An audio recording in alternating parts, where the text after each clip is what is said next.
Hello friends, welcome to Nezaz world. और आज मैं आपके लिए लाई हूँ क्लीनिंग का वीडियो। और साथ ही साथ मुझे आपसे अपने एक ख़ास इंसान के बारे में डिस्कस भी करना है, आपको बताना है। तो पहले तो ये क्लीनिंग मैंने बहुत दिन से क्लीन नहीं किया था। ऑलमोस्ट 15-20 दिन हो गए थे। तो सोचा कि चलो आज क्लीनिंग कर लें। और जो ये फ़िश है मेरी, इसका भी पानी बहुत गंदा हो गया था, तो सोचा कि इसको भी धो लें। तो शुरू करते हैं। आज मैं आपको अपने नाना के बारे में बताना चाहती हूँ। जब मैं छोटी थी तब मेरे नाना जो है गुज़र चुके थे। कुछ 7-8 साल की उम्र थी मेरी, लेकिन उनकी जगह अगर किसी ने ली तो वो है मेरे मुख्तार नाना। वो उनके भाई हैं। आज खबर आई कि उनका इंतकाल हो गया। काफ़ी सालों से वो डायलिसिस पे थे, काफ़ी बीमार थे। मेरा उनसे मिलना तो शायद 1-2 साल में एक ही बार होता था, पर जब भी मिलते थे कभी कोई परायापन नहीं दिखाया, हमेशा अपनाया। एक इंसान, कहते हैं ना कि एक इंसान को कैसा होना चाहिए, अपने आसपास लोग वालों का ध्यान रखना चाहिए, अपने रिश्तेदारों का ध्यान रखना चाहिए। वो बिल्कुल एक इंसान थे, एक एक ह्यूमन बीइंग, एक अच्छे इंसान। आज लोग इतने मतलबी हो गए हैं, एक दूसरे के का अच्छा नहीं देखा जाता है, लेकिन वो जो इंसान थे वो मेरे लिए, मेरी मॉम के लिए, मेरे सभी रिश्तेदारों के लिए, मेरे नानी, मामू, खाला बोलो, सबके लिए वो इतने ख़ास थे। आज जैसे कि हमने खुद का, अपने, मेरी मम्मी ने अपना खुद के फादर को खो दिया, या मैंने अपने खुद के नाना को खो दिया। वो बहुत हमसे दूर होके भी वो बहुत करीब थे, हमारे दिलों में थे। हम उनसे बहुत प्यार करते थे, कभी हम उनको बता नहीं पाए, लेकिन मैं उनको बहुत बचपन से, मैं उनके साथ में कभी भी मिलती थी, छोटी थी तो वो हमारे साथ में खेलने का इज़ वेरी इम्पोर्टेंट पर्सन। जब भी उनको पता चला कि हमें ज़रूरत है, हम किसी मुसीबत में हैं, उन्होंने हमेशा हमें कॉल किया है। जब मैंने अपना यूट्यूब चैनल चालू किया था, मैंने पहली मेरी पोएम डाली थी, उस वक्त सबसे पहला कॉल, मतलब किसी ने भी मुझे से कॉल करके बोला नहीं, अप्रिशिएट नहीं किया, लेकिन I am not able to speak, but उनका कॉल आया। वो बहुत दिनों से बीमार थे, उनका डायलिसिस चल रहा था, फिर भी उन्होंने मुझे कॉल करके कहा कि उनको बहुत अच्छी लगी मेरी पोएम और उन्होंने बहुत अप्रिशिएट किया।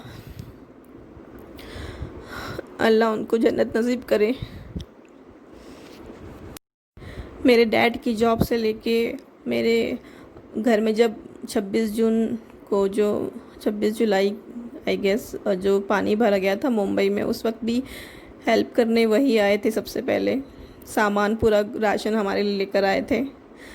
मैं उनको बहुत प्यार करती थी, लेकिन मैंने उनको कभी कहा नहीं, क्योंकि हम मिलते ही थे साल में 1 या 2 बार, लेकिन जब भी मिलते थे कभी ऐसा परायापन उन्होंने दिखाया नहीं। उन्होंने हमेशा बहुत ज़्यादा वेलकम किया हमारा।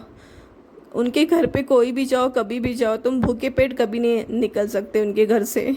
वो हमेशा कुछ ना कुछ मंगा के, बना के, कुछ भी कैसे भी करके हमें, मतलब कोई भी हो, ऐसे नहीं कि सिर्फ हम उनके रिश्तेदार हैं इसलिए। मेरे जो चाचा हैं वो भी कभी उनके घर पे पहले बहुत जाया करते थे, तभी भी उनको भी अच्छे से ट्रीट करते थे वो। और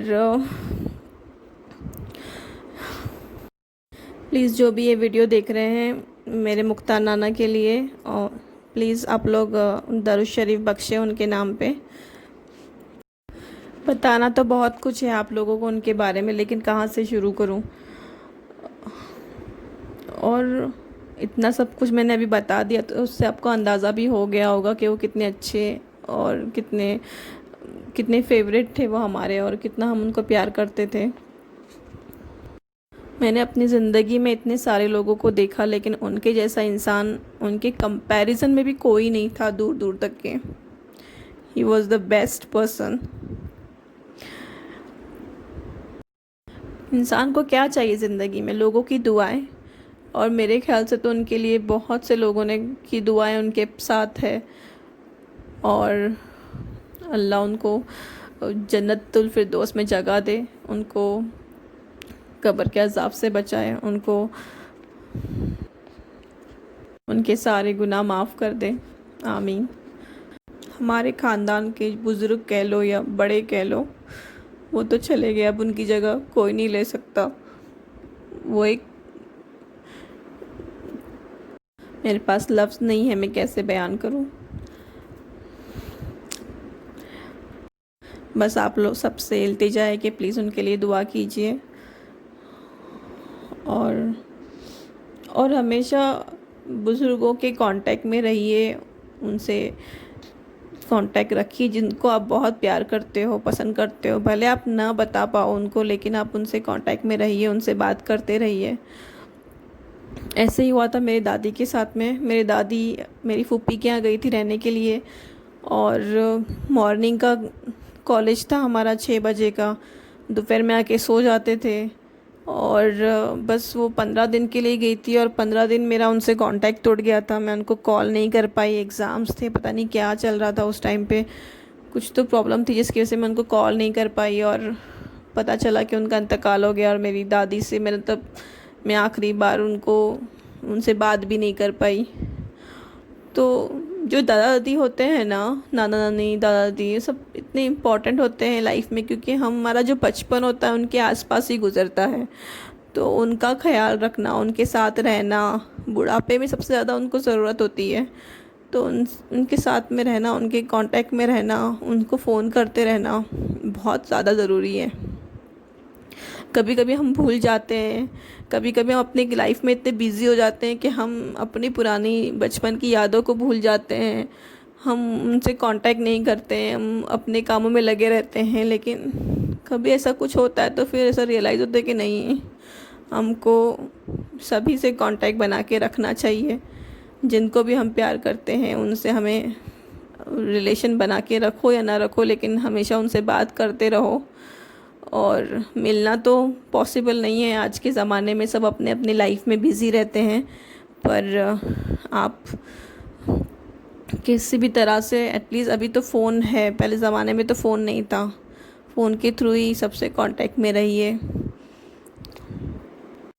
जब भी मैं अपनी नानी को फ़ोन करती हूँ इतनी खुश हो जाती हैं फ़ोन पे बात करके मेरी, हालांकि मैं महीने में एक ही बार उनसे बात करती हूँ, पर जब भी कॉल करती हूँ बहुत खुशी से बात करती हैं मुझसे, और अपनी सारी बातें मुझसे शेयर करती हैं, सब कुछ, कैसी हैं, उनको कहाँ दर्द हो रहा है।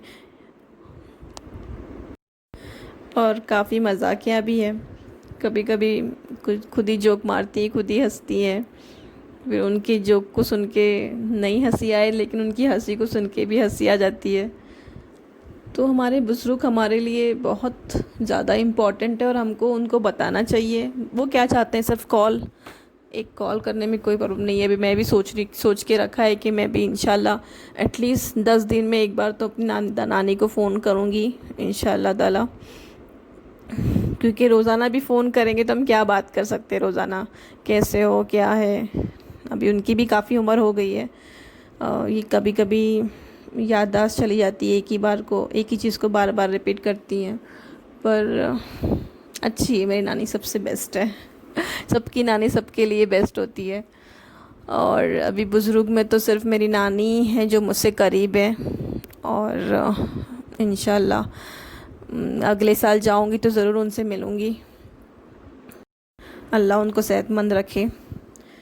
तो ये हमारा क्लीनिंग जो है ये चल रहा है, और काफ़ी सारी चीज़ें, जैसे कि इनका जो रेज़र आप देख रहे होंगे मैंने वहीं रख दिया, क्योंकि कहीं और रखो तो वो बोलते हैं कि अरे मेरा रेज़र कहाँ है, ढूंढते रहते हैं। तो इसलिए मैंने यहाँ पे ही रख दिया उनका काम की चीज़ें। और ये जो चार्जर है ये हम लोग काफ़ी हर जगह ढूंढना पड़ता है कहीं ना कहीं, क्योंकि मेरा बेटा वहाँ से निकाल के कहीं ना कहीं फेंक देता है।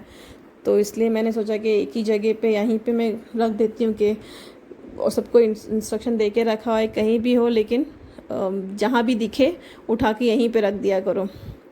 तो उसकी यहाँ पे मैंने जगह बनाई हुई है।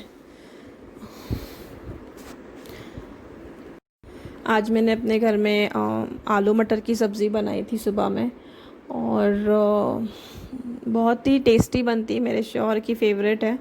आप लोग भी कभी ट्राई कीजिएगा। अगर आपको उसकी रेसिपी चाहिए तो मुझे लिंक में आप मुझे कमेंट करके बताइएगा, मैं वो रेसिपी ज़रूर डालूँगी। बहुत इजी है और बहुत टेस्टी बनती है आलू मटर की सब्ज़ी। और मटर का मौसम नहीं है, लेकिन हमने रेडीमेड मटर मंगाया था। और अगर आपको मेरा वीडियो अच्छे लगे तो प्लीज़ लाइक शेयर सब्सक्राइब कीजिएगा और कमेंट करके बताइएगा आपको कैसा लगा। फिर मिलते हैं अपने नेक्स्ट वीडियो में। ये तो आधे सफाई की